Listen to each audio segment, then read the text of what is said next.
অধ্যাদেশ আকারে পাশ হলো গণভোট আইন 2025। প্রধান উপদেষ্টার কার্যালয়ে উপদেষ্টা পরিষদের বিশেষ বৈঠকে গণভোট অধ্যাদেশের অনুমোদন দেওয়া হয়। বৈঠকে সভাপতিত্ব করেন প্রধান উপদেষ্টা ডক্টর মোহাম্মদ ইউনূস। গত 20 নভেম্বর বৈঠকে গণভোট আইনের নীতিগত অনুমোদন দেয় উপদেষ্টা পরিষদ। জাতীয় ঐকমত্য কমিশনের সুপারিশ করা সংস্কার প্রস্তাবগুলোর বিষয়ে জনগণের মতামত নিয়ে আসন্ন ত্রয়োদশ জাতীয় সংসদ নির্বাচনের দিন গণভোট আয়োজনের সিদ্ধান্ত নেয় সরকার।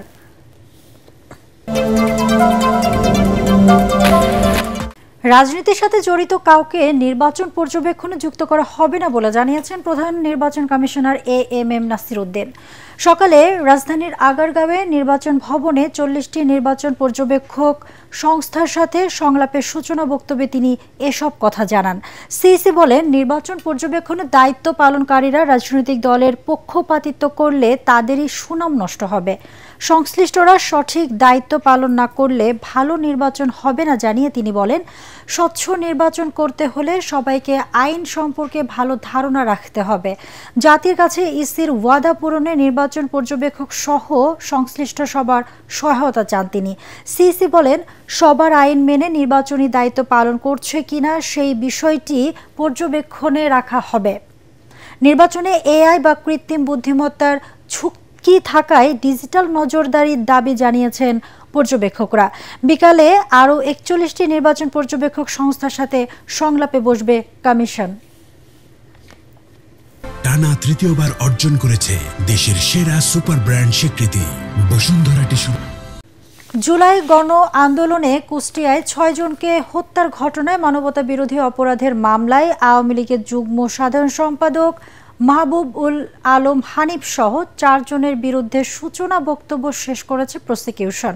সাক্ষ্য গ্রহণ শুরুর জন্য 8 ডিসেম্বর দিন ঠিক করেছে ট্রাইব্যুনাল 2।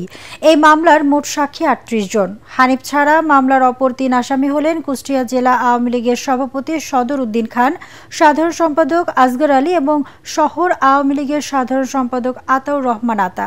4 জনই বর্তমানে পলাতক। বিচারপতি নজরুল ইসলাম চৌধুরী নেতৃত্বাধীন 3 সদস্যের ট্রাইব্যুনাল 2-এ সূচনা বক্তব্য রাখেন প্রসিকিউটর মিজানুর ইসলাম।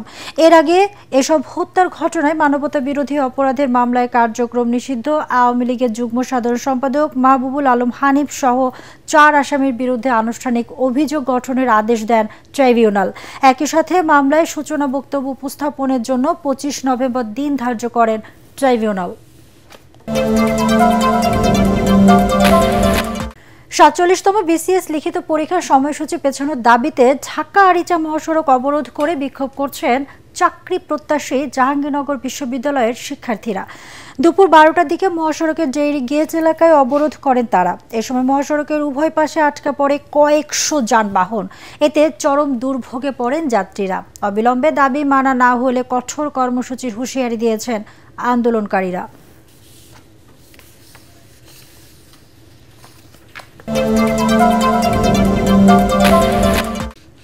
রাঙামাটি পার্বত্য জেলা পরিষদে কমপ্লিট শাটডাউন কর্মসূচি অব্যাহত রেখেছে কোটা বিরোধী ঐক্যজোট।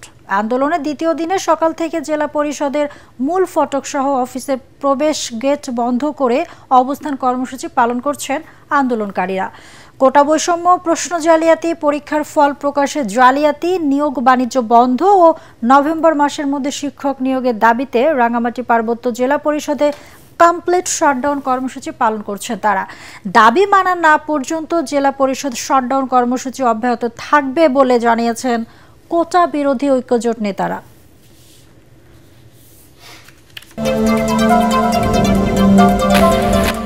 বগুড়ার শাহজাহানপুরের খলিশাকান্দি গ্রামে 2 শিশু সন্তানকে হত্যার পর আত্মহত্যা করেছে মা।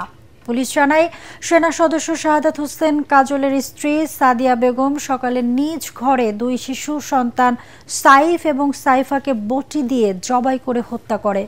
পরে ঘরের ভেতর ওড়না পেঁচিয়ে আত্মহত্যা করে সে। এ সময় তার স্বামী পাশের রুমে ঘুমিয়েছিলেন।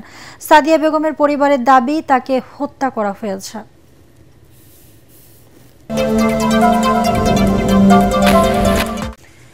পাকিস্তানের বিমান হামলায় আফগানিস্তানের খুস্ত প্রদেশে 9 শিশু ও 1 নারী নিহত হয়েছেন। আফগান তালেবান সরকারের মুখপাত্র জানায়, স্থানীয় সময় মধ্যরাতে খোস্তের গুরবুজ জেলায় এই হামলা চালানো হয়। এতে স্থানীয় বাসিন্দা ওয়ালিয়াত খানের বাড়িতে 5 ছেলে 4 মেয়ে শিশু ও 1 নারী নিহত হন।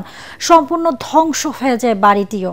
এই মুখপাত্র আরও দাবি করেন, উত্তর পূর্ব কুনার এবং পূর্ব পক্তিকা প্রদেশেও আরও বিমান হামলা চালিয়েছে পাকিস্তান। এতে অন্তত 4 বেসামরিক নাগরিক আহত হয়েছেন। এদিকে এই হামলাকে বিপজ্জনক উস্কানি বলে দাবি করেছে তালেবান প্রশাসন।